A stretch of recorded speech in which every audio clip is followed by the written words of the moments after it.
to say something that expands upon a little quote that I've already said before. That is, we don't see the world as it is, we see it as we are.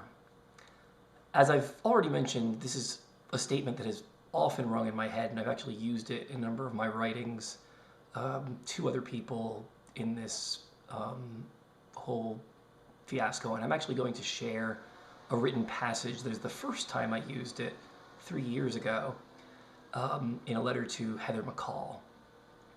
And I want to give a little bit of framing for this. This conversation actually happened in May 2023, very shortly before I gave my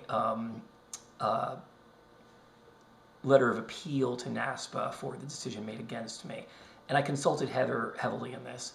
So at this point, I had not put any of the stuff up on the blog of anything beyond the first 2 blog posts. This is before the 3rd and 4th posts, the ones that was making a public statement vetted by my lawyer and then eventually dumping all the documents. But what I did do with Heather was actually share all those documents with her privately and ask her if she would consider making a written statement on my behalf. And we had a long and very heartfelt email conversation back and forth. And I actually, at some point in the past, asked her if it would be okay if I shared this conversation more widely, because I thought it would help a lot of other people in understanding this. And I believe she did not want me to do that at the time. But later on, when I was talking to the reporter about the story, she did talk to the reporter in length too. And she actually okayed me sharing the entirety of this email conversation that we had, not with the public, but with the reporter himself, as a way of framing that conversation. So I'm going to continue to respect her privacy here, and I'm not going to share the specific words that she wrote to me, but I am going to share some of the words that I wrote to her, only my own words on this side of the conversation. But I also just want to give a little context of what happened in that conversation that actually led to those words. I do believe that Heather saw this in somewhat of a balanced way, and that she knows me very well, and she knows that I can push people's buttons, and that some people might feel a bit unsafe or on edge around me at times, but that I also am someone who knows how to draw a line and respect the limits. But it is also the case, I feel like, she gave a little too much faith to the women and believing their story and believing that they wouldn't have gone as far as they did and totally lied in the ways that they did. In fact, the letter that she had ended up writing as a statement on my behalf, I actually really liked the things she said about me and think it would have helped my case in the appeal letter if I'd submitted as part of that.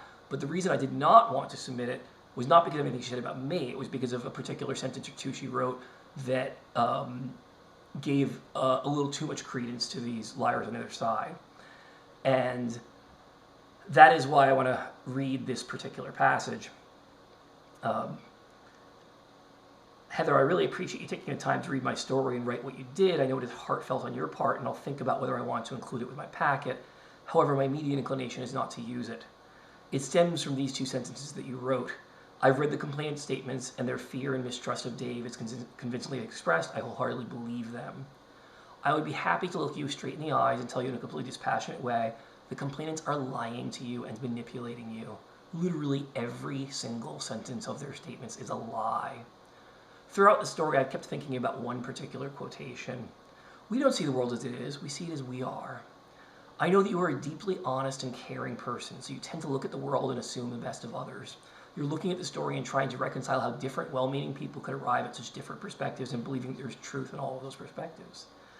I'm someone who cares deeply about living up to my word and about fairness, justice, and due process, and I would insist on all of those things even if I were passing judgment on an individual whom I hated. I allowed myself and the NASPA judicial process to be abused worse than it already had been because I gave Steve Pellenin a copy of my September 6th statement in advance of NASPA's judgment. I did so both because I had already given him my word back in April that I would do so, and because of the thought that he, Jennifer, and Lola would cheat the process by illegally submitting extra statements never entered my head.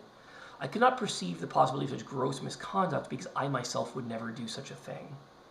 I know Jennifer Lee Clinchy very well. I know that deep down she's an extremely dishonest and bad person. I've known this about her since long before this Scrabble drama started. For 3.5 years, from early 2017 until I published this blog in July 2020, I knew that Jennifer and especially Evans were disparaging me repeatedly to many other Scrabble players and doing many underhanded things to screw me over in the tournament world.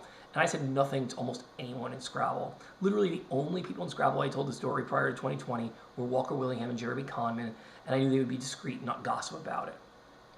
In that period and after, I only had communication with Jennifer once, the email exchange that she started about the 2019 Hood River tournament, and the first thing she did in her email to me was to accuse me of disparaging her, her character, and her reputation. Why did she do this? Because she doesn't see the world as it is. She sees it as she is. So, I'll put those words in the description of my video so you can see them yourself. It is an email, as I said, from Thursday, May 25th, 2023, which I think is right around the time that I submitted the appeal letter to NASPA.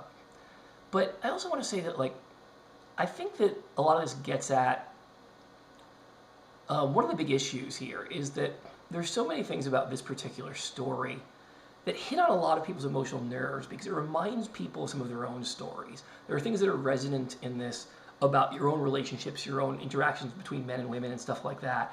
And as such, it's very easy for people to read their own autobiographies into this stuff. And that can be good and bad in terms of if you're an author writing a book, right? If you have things that a lot of people feel some sort of kinship with, some sort of emotional connection or bond to, they may get more invested in the story. They may care about it more. They may be more interested in reading it and learning the story. But it's also the case that they're often going to sort of distort the story to put it in their own image. They're going to see the story as they are rather than as the story truly is. And I think there's actually a parallel to be made here in terms of how we play games like Scrabble. A lot of Scrabble is pattern recognition. And it is the case that you learn that in particular types of positions, you're supposed to do this kind of move, and this is the type of thing you're supposed to do, this type of strategy you're supposed to use. And I do believe that there are a lot of players who are more intermediate players who learn this pattern recognition and then just play along according to those patterns every time out. But getting to real expertdom, to real mastery of a game like this, requires really learning that every position is unique and different, and that whatever you might have learned about the patterns of the past, that you're in a new position, you're in a new story that is not exactly like those. It needs to be analyzed individually for itself. And the fact is that I believe part of what Heather did here, and I think I expressed it, is that she just couldn't fathom that she was in a story where one side was just so completely, totally lying and dishonest. And she had to try to read this in a way that was making people more like she was, that was making people more honest and well-intentioned, even if misunderstandings arise. I also think the same is true about Eoin Jackson, an Irish player who's been very helpful to me.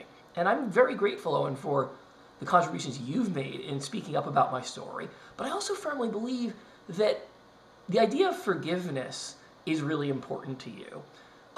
And I do think that part of the reason you built a sort of passionate interest in my story and Sam Cantamonte's story is that maybe something in your backstory or something you care about where you feel like you were accused of things or someone you know or care about was accused of things, and maybe there was some problem there, but the fact is that you feel like you were overly punished or people turned on you, or again, maybe someone you care about, and you believe that people should be given a second chance. And I think that's great. But you read my story as me being someone who did something kind of shitty and bad and needed a second chance. And that was not the story fundamentally here. The story fundamentally here was a person who did none of the things these liars said he did. It was a story where the people who accused me were the actual abusers. And what I am looking to do is to get justice oriented in the right direction where it punishes the abusers and protects the victim rather than the other way around. And I'm sorry it doesn't line up with your expectations of the story going in. I'm sorry it doesn't line up with what satisfies your ego. You wanted to see it as you are, but I am not as you are. I am as I am. My story is as my own story is. But I do appreciate you all doing your best to try to stand up for what you think is right.